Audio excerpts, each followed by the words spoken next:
2 Corinthians chapter 10. I myself, Paul, appeal to you by the meekness and gentleness of Christ.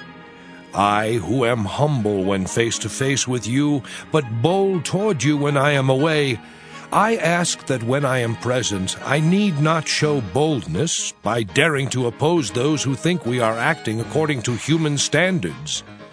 Indeed, we live as human beings, but we do not wage war according to human standards.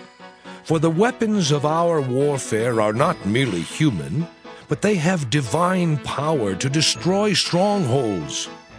We destroy arguments and every proud obstacle raised up against the knowledge of God, and we take every thought captive to obey Christ. We are ready to punish every disobedience when your obedience is complete. Look at what is before your eyes. If you are confident that you belong to Christ, remind yourself of this, that just as you belong to Christ, so also do we. Now, even if I boast a little too much of our authority, which the Lord gave for building you up and not for tearing you down, I will not be ashamed of it. I do not want to seem as though I am trying to frighten you with my letters.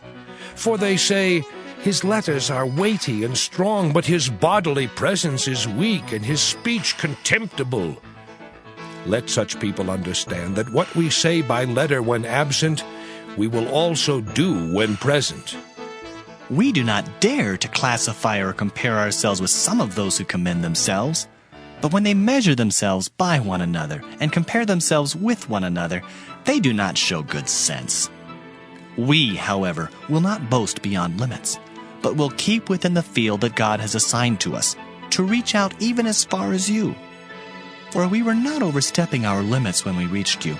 We were the first to come all the way to you with the good news of Christ. We do not boast beyond limits, that is, in the labors of others.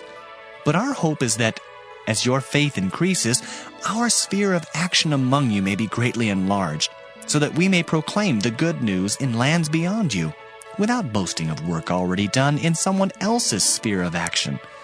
Let the one who boasts boast in the Lord.